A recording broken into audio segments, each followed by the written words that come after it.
Hello friends, welcome to exam time. आज हम हिंदी के अति महत्वपूर्ण प्रश्न उत्तर लेकर आए हैं। अगर आपके किसी भी एग्ज़ाम में हिंदी से क्वेश्चन पूछे जाते हैं तो ये क्लास आपके लिए हेल्पफुल साबित होगा।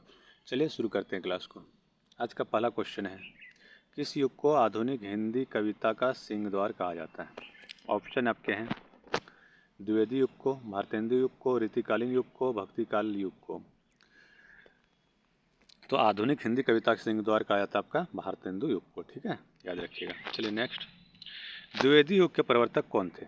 आचार्य महावीर प्रसाद द्विवेदी, आचार्य प्रसाद द्विवेदी, जयशंकर प्रसाद, मैथिली शरण गुप्त। तो द्विवेदी युग के प्रवर्तक थे आप आचार्य महावीर प्रसाद द्विवेदी। ठीक है, इसको भी याद रखिएगा। नेक्स्ट आपका, किस काल को हिंदी साहित्य का स्वर्णकाल कहा जाता है? ऑप्शन है, रीतिकाल को, भक्ति काल को, आदिकाल को, आधुनिक काल को। तो हिंदी साहित्य का स्वर्णकाल कहा जाता है भक्ति काल को। ठीक है, चलिए नेक्स्ट क्वेश्चन देख लेते हैं। गार्ड ने हरी झंडी दिखाई और रेलगाड़ी चल दी। कैसा वाक्य बताना है आपको? मिश्र वाक्य, संयुक्त वाक्य, सरल वाक्य या इनमें से कोई नहीं? तो यह कैसा वाक्य है? संयुक्त वाक्य है, क्योंकि और से इसमें जोड़ा गया है। ठीक है, चलिए नेक्स्ट, पीताम्बर में कौन सा समास है? ऑप्शन है, तत्पुरुष, द्वंद्व, द्विगु, बाहुब्री। तो पीताम्बर में बहुब्री समास है। ठीक है, इसको भी याद रखिएगा। चलिए नेक्स्ट देख लेते हैं। निर्गुण भक्ति के प्रवर्तक कवि थे, कौन थे ये बताना है? तुलसीदास, कबीरदास, सूरदास या फिर कालिदास। निर्गुण भक्ति के प्रवर्तक कवि थे कबीरदास। ठीक है, इसको भी याद रखिएगा। चलिए नेक्स्ट क्वेश्चन देख लेते हैं। विराट का विलोम शब्द है बृहत, बृहद, छोटापन या फिर क्षुद्र। तो विराट का विलोम शब्द है क्षुद्र। ठीक है, चलिए नेक्स्ट देख लेते हैं। क का उच्चारण स्थान है, क्या है बताना है आपको? दंत, कंठ, मूर्धा, ओष्ठ।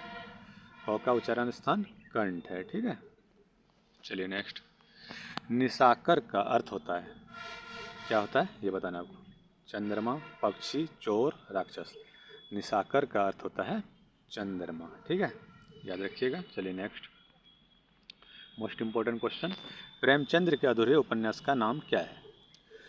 आपका ऑप्शन है, गोदान, सेवा सदन, मंगलसूत्र, रंगभूमि। तो प्रेमचंद्र के अधूरे उपन्यास का नाम था मंगलसूत्र। ठीक है, इसको भी याद रखिएगा, बहुत बार ये क्वेश्चन पूछा जाता है। चलिए नेक्स्ट क्वेश्चन है, रामचरितमानस का प्रधान रस किसे माना जाता है? ऑप्शन है, भक्ति रस, शांत रस, भयानक रस, वीर रस। तो भक्ति रस को रामचरितमानस का प्रधान रस माना जाता है, हालांकि इसमें और भी रस का प्रयोग किया गया है। ठीक है, चलिए, हालात का समानार्थी है, क्या है? ऑप्शन है, हालत, स्थिति, समस्या, परिप्रेक्ष्य। हालात का समानार्थी होगा आपका स्थिति। ठीक है, चलिए नेक्स्ट देख लेते हैं। भाववाचक संज्ञा बताइए। भाववाचक संज्ञा कौन सा है? लड़कापन, लड़काई, लड़कपन या फिर लड़काईपन।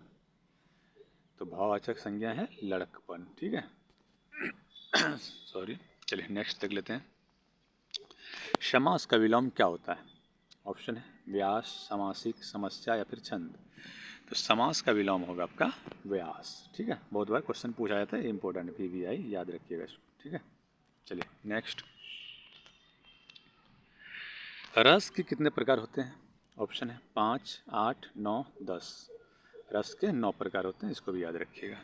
चलिए नेक्स्ट क्वेश्चन देख लेते हैं।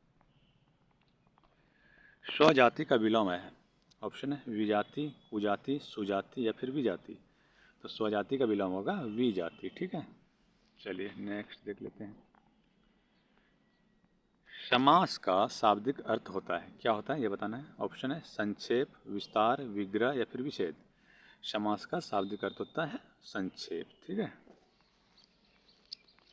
ऑप्शन 18 नंबर क्वेश्चन देखिए, गरजते घन घनन घन घन में कौन सा अलंकार है ये बताना है आपको? ऑप्शन है, रूपक, रूपक, श्लेष, उपमा या फिर अनुप्रास। इसमें क्या हुआ, वर्णों की आवृत्ति हुई है, घन घन घन। तो इसमें कैसा अलंकार हो जाएगा? अनुप्रास। ठीक है, चलिए नेक्स्ट, एक तो करेला आप तीता नीम चढ़ा का अर्थ है।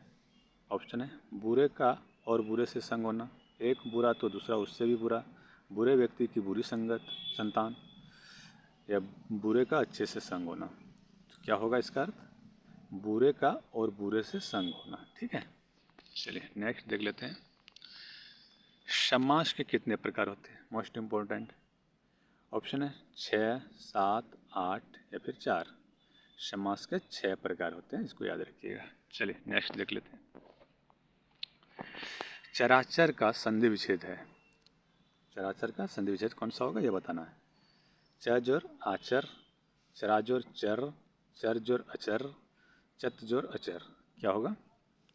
चराचर का संधि विच्छेद होगा आपका चर जोर अचर। ठीक है, चलिए नेक्स्ट देख लेते हैं। 22 नंबर क्वेश्चन आपसे पूछ रहा है, इतिश्री होना मुहावरे का अर्थ है, क्या है बताना है आपको। ऑप्शन है तैयार होना, शुरू होना, समाप्त होना या फिर अटल रहना। तो इतिश्री होना मुहावरे का अर्थ होता है समाप्त होना। ठीक है, चलिए नेक्स्ट क्वेश्चन आपका, चक्रपाणी में कौन सा समास है? द्वंद्व, द्वंद्व समास, कर्मधारय समास या फिर बहुब्रीहि या फिर द्विगु समास। तो चक्रपाणी में आपका समास हो जाएगा बहुब्रीहि समास। ठीक है, चलिए नेक्स्ट क्वेश्चन देख लेते हैं। 24 नंबर प्रश्न पूछ रहा है, प्रकृति का सुकुमार कवि किसे कहा जाता है? ऑप्शन है जयशंकर प्रसाद या फिर दिनकर, सुमित्रानंदन पंत, महादेवी वर्मा। तो प्रकृति का सुकुमार कवि कहा जाता है आपका सुमित्रानंदन पंत को। ठीक है, इसको भी याद रखिएगा। चलिए नेक्स्ट क्वेश्चन, आज का अंतिम क्वेश्चन है आपका। अंतिम क्वेश्चन है, प्रबल में कौन सा उपसर्ग है ये बताना है आपको। परा, बल, प्र या पर। तो प्रबल में उपसर्ग आपका प्र। ठीक है, उपसर्ग पहले लगता है। ठीक है, थैंक यू।